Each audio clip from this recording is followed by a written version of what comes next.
Hello, everyone. I'm Reese, and today I will be talking about my grandfather coming home from Vietnam. This is my grandfather, Ray To. I call him my papa. My papa is a Vietnam veteran, a wonderful grandfather, and a personal hero. My grandfather's an amazing man who has overcome his PTSD and shared his knowledge with his family to help us with our own struggles. For my interview, I focus on my grandfather's PTSD and experience with war. This is our first clip. Hi, Papa. Hello, Reese. So today we're talking about Papa's trip home from Coming home from the military. coming home from the war in Vietnam. That's right. I know that you dealt a lot with PTSD, taking care of my mom and Aunt Jen after that. Do you want to talk about that a little bit? That's later, but Yeah. I can go ahead. I can talk about anything you want to talk about. Well, what was the moment you felt like you knew you had PTSD?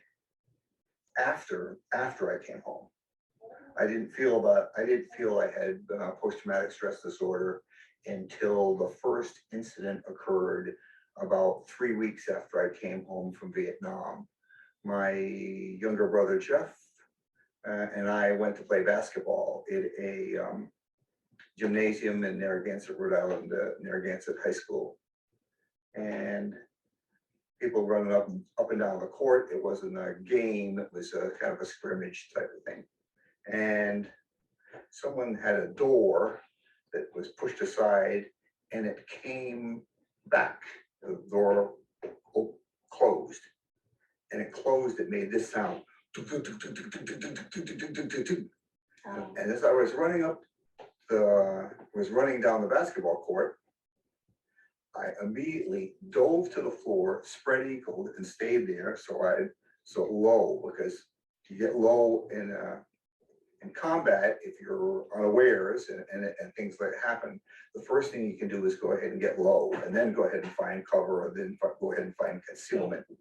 But I got up slowly off the core, and everybody else stopped and looked at me, and I walked out of the gymnasium and walked away.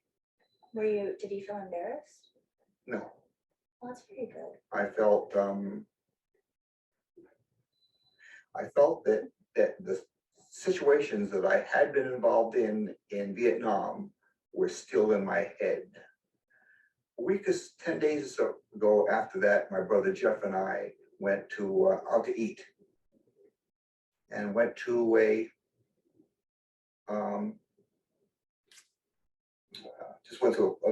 local establishment in Narragansett, and we was just sitting there chatting, and I looked over and saw a guy, Oriental, didn't know what nationality it was, didn't make any difference. I turned to my brother and said, "Jeff, we need to leave." And he said, I remember this. And he said, we don't need to leave. We need to leave right now. I'm leaving right now. I'm getting up and walking out. And I got up and I walked out and said, "What's going on?" I said, "Let's talk in the car." I got in the car and said, "There's a guy over there, Oriental." I looked up and saw him and wanted to kill him. My grandfather's story has a strong connection to folklore to me, as his story has a large community and moral value. PTSD is a mental illness that has a strong connection to American families, as 1 in every 18 Americans have PTSD. With symptoms of panic attacks, irritability, and intrusive memories and thoughts, to name a few, this further connects to the folklore that has a strong moral of mental well-being and recovery. In these next 2 videos, my papa talks about how war caused his trauma. When I came to Vietnam, the first thing I did was I went to Tay Ninh province and went through a refresher training for special operators, for special forces people. And I went and went through that, and I've been trained in special forces and airborne operations and all that type of thing. And then I went to see the sergeant major who was going to give me my assignment. And I said, "We're sending you to A326 Truck in Vietnam, in Southwestern 3 Corps." I said, "And you're going to be taking the place of Sergeant um, his name escapes me, Sergeant John Murphy, John F. Murphy. Wow. And so I said, okay, Sergeant Major, if I may, how long will I have a chance to work with Sergeant Major, with Sergeant Murphy, to kind of learn the job before he leaves and I take over?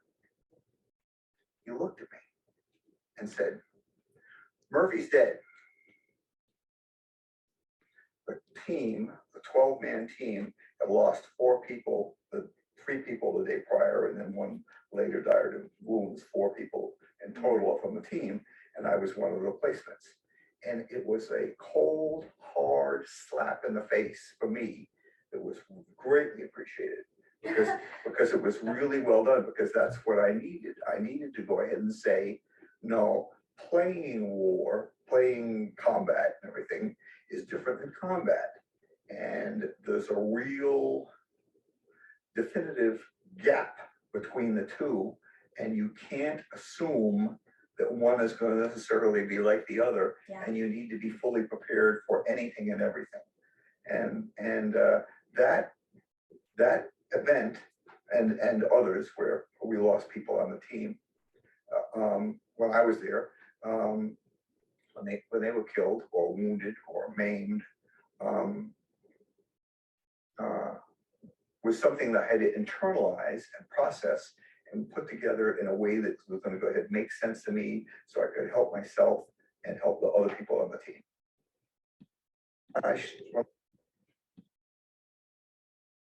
Well, the largest peace rally in the United States occurred on August 15th and October 15th of 1969. And my wife Shirley, she was involved in that peace rally. On that same date, a guy who was trying to teach me how to play pinochle was in an airboat and going along, and he hit a mine, a 500-pound bomb that blew up and killed him and the other 3 individuals in the airboat. Good guy, senior individual, liked him a lot, and gone. And I was in the radio operator. I was listening to it, and all of a sudden, boom! And the forward air controller said, "The boat just disappeared. The boat just disappeared." I said, "Oh my goodness, there's a bomb there. Some kind of a bomb." And they took all the stuff and everything, and I realized at that moment that he and the others had died. And the suddenness of life, death. Realizing he was in a life or death situation, my grandfather had been exposed to the idea that he was in survival mode. This idea can greatly impact the functioning of the mind, as the military, in a way, was assimilating him into a new culture. With the military being full of danger and uncertainty, it's clear why this environment would have such an impact on one's mind. Even peace rallies ironically brought more death. With friends dying at any unexpected moment, it was clear no one was safe, and prejudice and panic came as a result. My grandfather worked hard in his years back to overcome this. In this clip, Papa and I talk about his episode's commonalities. When you were asking me these questions, a thought occurred to me, and I recognize a common thread of all my post-traumatic stress disorder episodes that occurred to me. And for the first time in my life, I realized it. And I didn't realize it before, but your questions narrowed my thoughts. And it was in situations, something triggered it that I was not in control of. I had nothing to do with. I had not. What is this? and didn't have a plan in either instance. In any of the instances that I can recall that I had these episodes, I had no plan at all, no expectations at all. I didn't know what I was doing, where I was going, that type of thing. So it was probably the surprise. my surprise in the lack of control that I had, the situation was before me that I didn't know how to adapt, relate, deal with, address, what have you, and everything. So fight or flight, it's flight. The triggers of my grandfather's PTSD episodes are clear when you find their commonalities. Despite being out of combat, he still felt he had a lack of control in his life. The Vietnam War taught him to always be searching for danger and expect the unexpected. So when he came back to America, he still felt this lack of control. In this video, my papa talks about how he was able to overcome his PTSD.